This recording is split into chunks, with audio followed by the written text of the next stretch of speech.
있지 않냐? 네. 자, 부탁드립니다. 네, 네, 안녕하세요. 강정선입니다. 네, 오늘은 Y 뉴트럴라이트에 대해서 한번 정리해봤습니다. 왜 뉴트럴라이트인가, 그 차별성에 대해서 한번 우리 역사부터 한번 싹 이렇게 보는 그런 시간을 가질 건데요. 뉴트럴라이트 시작은 칼렌보그 박사님으로부터 뉴트럴라이트가 이제 칼렌보그 박사가 뉴트럴라이트 창시자죠. 네.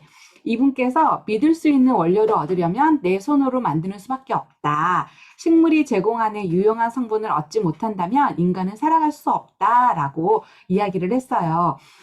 이 박사님께서 중국에 있을 때 혁명 때문에 감옥에 이제 계시는 기간이 있었는데 그때 영양이나 이런 것들이 불충분하고 그래서 식물을 이제 끓여서 먹어보고 그걸로 이제 몸이 좋아지는 것도 경험을 해보시고 또 중국에 계실 때 부자인 사람들보다 가난한 사람들이 건강한 거를 보면서 왜 그러지?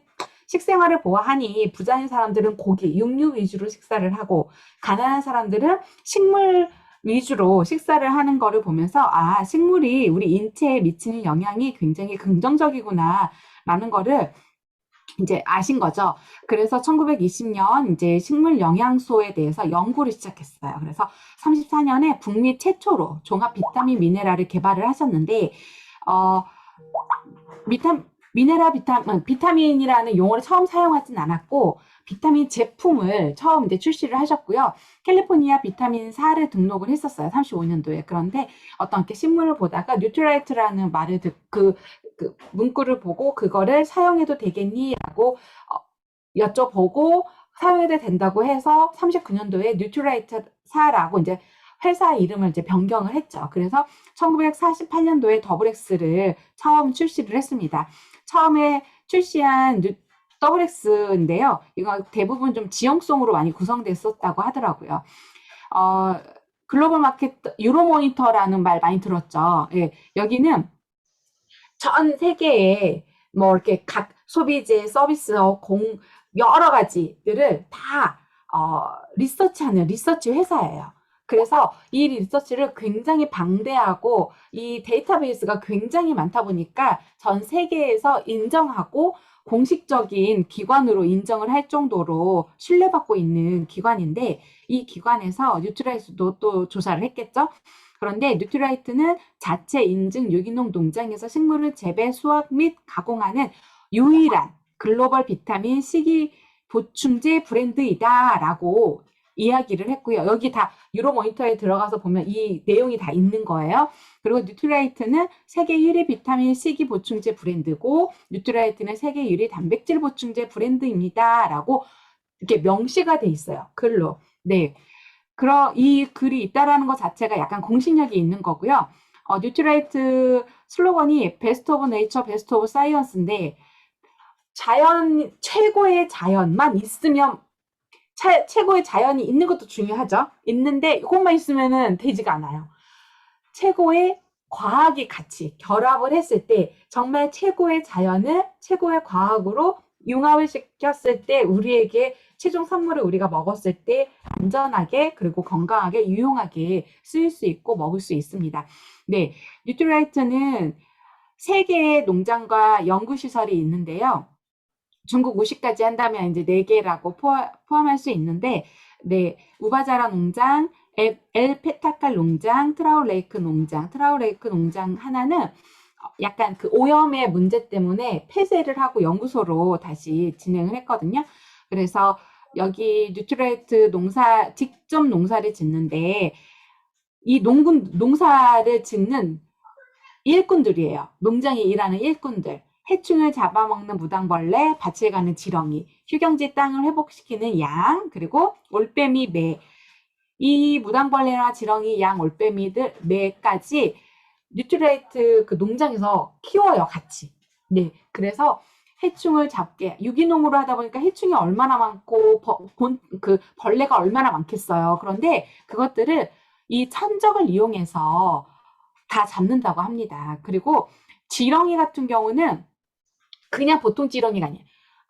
이집트 지렁이라고 해서 이집트 지렁이는 우리 보통 지렁이가 이렇게 다니잖아요. 그런데 이집트 지렁이는 이렇게 다닌대요. 위아래로 위아래로. 그래서 밭을 싹 갈아엎는데 굉장히 1등 공신이라고 하더라고요. 이집트 지렁이가. 그리고 4년, 3, 4년마다 이제 땅을 농사를 지으면 농사 그 지력이 좀 떨어져요. 땅의 지력이 떨어지는데 그 지력을 다시 회복하려면 땅을 쉬어줘야 돼요. 그래서 성경에도 보면은 3년, 4년마다 휴경을 하게끔 하는데 이 땅이 워낙 넓으니까 4등분을 해가지고 돌아가면서 휴경을 하는 거예요. 그래서 농사는 계속 짓되 휴경지는 계속 발생할 수 있게끔 그래서 땅을 계속 회복시켜 줄 수 있게끔 하는데 쉴 때는 양을 풀어가지고 양이 그 풀을 뜯어먹고 변을 보면 그 변이 또 거름으로 쓰일 수 있게 하고 그래서 또 땅을 회복시켜주고 하더라고요.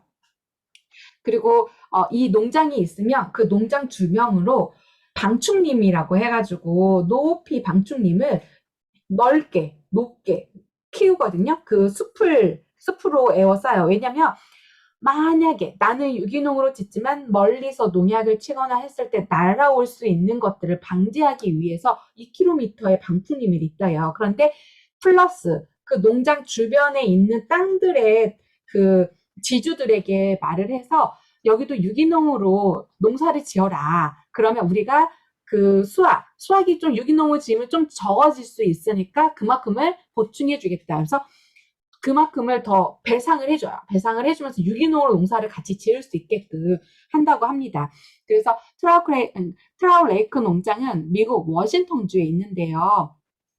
굉장히 넓어요. 여기는 에키네시아, 마늘, 패션플라워, 캐모마일 이렇게 약간 허브 종류를 많이 키우는데 연간 907톤의 허브를 생산한대요. 907톤이 이렇게 감이 안 잡히잖아요. 근데 이 농장의 규모가 어느 정도냐면 이 농장에서 그러니까 농장 끝과 끝을 달리는 중앙으로 통과하는데 3시간이 걸린대요. 차로 3시간. 차로 3시간이면 얼마큼이냐면 저희 시댁이 전북 고창이거든요. 그런데 저희 집에서 전북 고창까지 3시간이 걸려요. 네. 근데 그게 농장을 가로지르는, 네. 그 차로 3시간은 달려야지 된다는 그렇게 큰 규모인데 거기서 연간 907톤의 허브가 생산이 되고요. GPS 기반한 트랙트를 사용해서 99% 잡초를 제거하고요. 면봉으로 그 농사를 짓고 난 그 장비들을 면봉으로 검사를 해서 오염물질을 체킹한다고 합니다. 그리고 최단시간 작물을 건조해요. 그러니까 작물을 채취를 하죠. 그럼 채취하는 순간부터 영양소가 파괴되기 시작하거든요. 그러면 이거를 최단시간 빨리 작물을 건조를 시켜야 돼요. 네. 그래야 영양소를 파괴를 최소화할 수 있거든요. 그래서 이 농장 옆에는 빨리 작업할 수 있게끔 공장이 있어요. 이 작업하는, 말리는 건조부터 해서 건조를 빨리 1차 건조를 할 수 있는 곳이 옆에 있는데 여기가 이제 트라우레이크 농장이에요. 우리 EBS나 MBC나 뭐 이렇게 방송사에서 유기농 농장을 찾아서 막 그렇게 하면은 다 뉴트라이트 농장을 찾아가거든요. 유기농 농장을 정말 제대로 하는 곳이 유일한 것 같아요. 이제는 점점 갈수록 너무나 귀해져요. 유기농 농장이. 그래서 이혜정의 건강식객에서 이혜정 씨가 가서 이렇게 촬영하고 이 영상을 좀 많이 보셨을 것 같아요. 네. 화학물질이나 시중에 파는 비료 같은 걸로 사용하지 않고요. 100% 유기농으로 길러지는 그 허브여가지고 이혜정 씨가 굉장히 부러워했었거든요. 그리고 이 허브 농장 옆에는 엔사 건강연구소가 또 있습니다. 그래서 건강을 계속적으로 연구하면서 더 업그레이드하고 있는 중이고요. 멕시코에 엘 페타칼 농장이 있어요. 여기는 알팔파, 뭉랭이, 감귤류, 레몬, 뭐 자몽, 파슬리 이제 이런 마리골드 이런 것들을 이제 생산을 하고 있는데요. 여기는 7개의 화산에 둘러싸여 있어요. 화산에서 미네랄이 굉장히 풍부하겠죠, 땅이. 네. 그래서 천혜의 자연 45군데를 매일 검사를 해요. 또 검사관들이 45군데를. 그런데 45군데를 다닐 때 차로 다니지 않아요. 오염물질을 발생시키지 않기 위해서 자전거를 이용한다고 합니다. 그리고 농기구와 장비들은 매일 살균하는 거는 당연한 거고요. 그리고 수확한 작물은 24시간 이내에 가공합니다. 네. 저희 시댁에서 농사를 짓는데, 거기도 매일 농기구를 살균하진 않아요. 그런데 여기는 매일 살균을 한다고 합니다. 예, 너무 놀랍더라고요. 그리고 브라질 우바자라. 참, 여기서 보면 알팔파 같은 경우, 다음에서 얘기할게요. 우바자라 농장 같은 경우 브라질에 있는데요. 여기도 굉장히 넓어요. 12,600, 아니, 1269만 제곱미터. 그만큼이 저도 어느 정도인지 감이 잘 안 잡히는데 어마어마하게 큰 것 같아요. 네. 그리고 여기서는 13만 8천 그루 이상의 아세로라 나무가 있어요. 여기서는 대표적으로 이제 망고, 파인애플 약간 이렇게 더운 지역이다 보니까 네, 이런 아세로라, 체리부터 열대 과일류들을 많이 재배를 하는데요. 아세로라만 연 2,000톤 체리를 생산을 한대요. 여기가 브라질이다 보니까 우기와 건기가 있는데 아세로라 체리 나무가 우기에 강한 아세로라 나무가 있고 건기에 강한 아세로라 나무가 있어요. 그래서 이 두 나무를 다 심어서 번갈아 가면서 지속적으로 재배를 한다고 합니다. 이렇게 생산을 한다고 합니다. 농기구와 장비들은 매일 살균하고요. 80종 이상의 아세로라 체리 연구를 하고 있습니다. 여기 뉴트라이트에서 이 농장에서만 100%다 생산할 수 있을까요? 그게 불가능하죠. 이 농장도 이게 곳곳에 있는 이유가 그 기후에 맞는 그다음에 저희가 가장 많이 사용하는 것들에 대한 그 영양제로 출시되고 있는 것들을 이렇게 재배를 하고요. 나머지 부수업물로 또 들어가는 식물들이 있잖아요. 영양소들이. 그것들은 다른 곳에 외주를 줘가지고 농사를 짓는데 우리가 외주 줘서 함부로 아무렇게나 농사 져갖고 오는 것들을 우리가 쓸 수 없잖아요. 그래서 누트리서트라는 기준을 만들었어요. 그래서 76가지 조항에 대해서 점검을 받고 그거에 다 부합해야지만이 저희 제품에 들어올 수가 있고 넣을 수가 있다고 합니다. 그래서 정확한 GPS를 추적을 요구를 하고요. 그리고 유전자 종자는 절대 사용할 수 없어요. 그리고 어차피 사용한다 하더라도 저희가 그거를 쓸 수가 없죠. 네.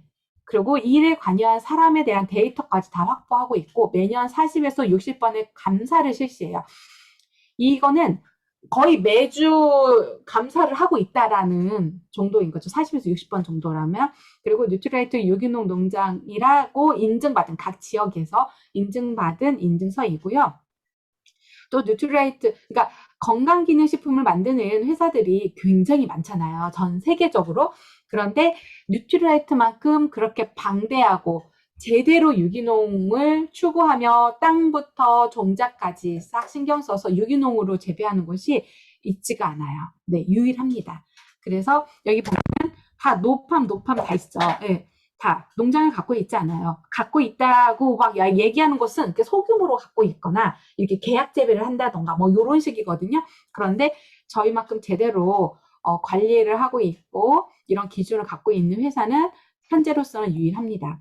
그리고 중국 우시에 보테니컬 사이언스 센터라고 있는데요. 부지를 선정하는데 5년이 걸렸고요.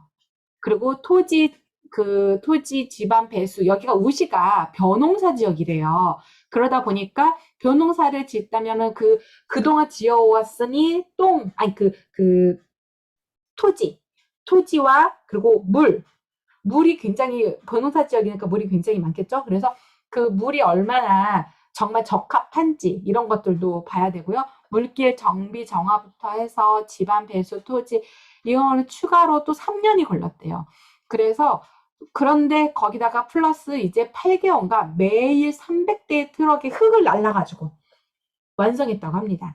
네, 그래서 정말 대단한 것 같아요. 그러니까는 땅에 대한 그리고 제대로 재배하려고 하는 그런 철학과 의지가 정말 대단한 회사이구나라는 거를 이것만 봐도 알 수 있을 것 같아요. 벼농사 짓던 곳이니까 얼마나 물도 많고 얼마나 좋을까라고 생각할 수 있는데 그거를 그러니까 저희만 무시하고 그냥 이렇게 지을 수도 있는데 절대 그렇게 하지 않고 제대로 된 철학을 지켜내는 거에 대해서 되게 감사하더라고요. 그리고 이제 미국 뉴트라이트가 중국을 겨냥했던 거는 중국이 한약재가 굉장히 역사가 깊잖아요. 그러다 보니까 한약재 하면 중국인데 그 중국에서 제대로 그 땅과 그 기후 뭐 이렇게 그런 것들을 다 고려했을 때 이제 뉴트리라이트 회사도 한약재 쪽으로도 이제 연구를 시작하겠다라는 그런 의지로 보여집니다. 보테니컬 프로세스 9을 우리가 무시할 수 없는데요. 식물 선정하는데 1300이 뭐냐면 한 개의 식물, 뭐 국화던 아세로라든 이렇게 한 식물을 선정하는데 1300가지를 검토를 한다고 해요. 그래서 종자가 선택이 됐어요. 종자가 선택이 됐으면 또 농장을 선택하셔야 되잖아요. 그래서 이 농장, 이 기후에 맞는 그리고 제대로 잘 자랄 수 있는 식물은 무엇일까? 어떤 걸까? 거기서 또 계속 또 연구를 하고 더 강하고 더 척박한 곳에서 잘 살아남는지 다 연구를 또 합니다. 그래서 종자를 재배를 해요. 종자도 이제 다양한 방식으로 또 재배를 하고요. 수확을 해요. 수확을 하는데 20분 이내에 1차 가공을 할 수 있게끔 점점점 시간을 단축시키고 있다고 하더라고요. 지금 24시간 내에 그 다음에 뭐 10시간 내에 그러더니 이제 20분까지 단축이 됐다고 합니다. 그리고 농축을 해요. 이 농축이 또 기술이에요. 한약재 같은 경우는 어떻게 해요? 식물을 무조건 뭐 좋다는 거를 이것저것 해가지고 푹 삶죠. 삶아서 액체화해서 그걸 마시잖아요. 푹 달여서. 그런데 그러면 어떻게 돼요? 있는 독소며 유용한 성분이면 싹같이 먹는 거예요. 그러다 보니까 농약도 위험하죠. 식물이 자기 몸을 지키려고 갖고 있던 그 독성 물질까지 농축해서 먹게 돼요. 그래서 간이 약하신 분들 같은 경우는 한약재를 정말 조심해서 드셔야 되거든요. 그런데 이 농축할 때 우리는 식물의 그 독성 물질을 빼고 유용한 거는 지키고 해서 정말 유용한 것만 농축을 최대한 그리고 소화가 잘 될 수 있게끔 하면서 가장 작은 알갱이로 만들 수 있는 게 또 기술이거든요. 여기서 이제 사이언스가 들어가는데 그런 기술이 정말 많은 특허로 나와 있습니다. 그리고 이제 제조를 해요. 제조를 하는데 50만 번 실험을 한다고 합니다. 거기서 또 계속 테스트를 해요. 네. 그러니까 거의 뭐 1분에 한 번씩 테스트를 한다라고 보시면 된다고 하더라고요. 그리고 포장도 3만 번 정도를 테스트를 하는데 이 제품이 이제 포장을 했을 때 어떠한 막 이렇게 악조건이죠. 습도, 온도, 그리고 어떠한 이렇게 흔들고 던져지고 막 했을 때도 제대로 유지를 하는지 이런 것들에 대해서 3만 번을 이제 실험을 하고요. 그리고 그 이후에 소비자에게 안전하게 도착합니다. 이 과정을 보아하면은 정말 한 제품을 만드는데 너무 많은 노력과 수고와 정말 우리가 생각하지 못한 부분까지 정말 섬세하게 다 안전하게 만들어 주시니까 너무 감사한 것 같아요. 네. 그리고 순수함, 안전성, 효율성을 제대로 잘 지키는지 이런 것도 다 체킹을 합니다. 그런데 이게 제약회사보다 더 깐깐하게 해요. 한 가지 예를 든다면 오메가3 있죠. 오메가3 안에 이 중금속이 뭐 1.0만 통과해도 오케이 상품으로 출시할 수 있어 라고 하는데 우리는 1.0이 아니라 0.1 더 낮은 네, 그리고 더 높은 기준 더 많은 것을 저희는 테스트를 하고 인증을 해줍니다. 네, 그거를 통과해야지만이 제품화 될 수 있고요. 그래서 199건 이상의 특허를 취득을 했는데 이 특허도 보통 회사가 특허를 내잖아요. 그럼 보통 회사는 그 특허가 많지도 않지만 있다 하더라도 회사로 기속이 돼요. 특허를 취득을 하면. 그런데 그 뉴트레이트 같은 경우는 그 특허를 만들어낸 그 과학자 있죠. 연구해내서 특허를 낸 과학자에게 이 특허권을 줘요. 그래서 거의 뉴트레이트사에 있는 과학자들은 다 100만 불 그 몸값이 네, 굉장히 높다고 합니다. 연봉이 당연히 높겠죠. 그리고 FDA 이제 그러니까 건강기능식품은 FDA를 이제 승인을 받고 통과를 하면 되는데요. 여기 통과 기준이 5가지에서 10가지래요. 그런데 저희는 그걸로 만족하지 않죠. 네, 제약회사 수준이기 때문에 GMP 어워드, GMP를 통과해요. GMP 같은 경우는 제약회사가 이거를 추구해요. 제약회사는 어때죠? 화학 제품이기 때문에 정말 0.00001g의 차이에 따라서 몸에 데미지가 왔다 갔다 해요. 네, 그러다 보니까 굉장히 깐깐한 기준을 갖고 있거든요. 제약은 약 종류는. 그래서 100에서 150까지 기준을 통과한 통과를 해야 되는데 이 기준을 우리는 건강기능식품인데도 불구하고 다 통과를 한 안전한 제품입니다. 네, 건강기능식품은 그렇게 큰 데미지를 입히지 않기 때문에 이렇게까지 깐깐하게 하지 않아도 되는데 저희는 깐깐하게 하고 있다라는 거고요. 이 칼렌보그 박사께서 어떤 식물을 재배하느냐는 것보다 더 중요한 게 어떤 거예요? 어떤 땅에서 자라게 하는지가 더 중요하다라고 말씀을 하셨어요. 정말 식물을 어떤 땅에서 키우느냐, 어떤 물을 먹고 자라느냐에 따라서 달라지는 것 같아요. 우리 몸의 세포들이 우리가 먹는 걸로 우리 세포가 이루어지잖아요. 그런 것처럼 식물도 마찬가지예요. 어떤 땅에서 어떤 영양분을 흡수하고 어떤 물을 먹고 자라느냐에 따라서 달라져요. 제가 예전에 물 시리즈 강의할 때도 어떤 물을 넣어주냐에 따라서 고구마나 양파들이 성장 속도가 달라졌잖아요. 그런 것처럼 정말 땅이 중요한 것 같습니다. 그래서 뉴트리라이트사에서는 씨앗부터 완제품까지라는 슬로건을 걸고 있는데 땅에서부터 완제품까지 맞는 말인 것 같아요. 네, 그래서 우리가 뉴트리라이트를 선택할 수밖에 없고 안심하고 먹을 수밖에 없는 그런 것들을 저 공부해 보니까 더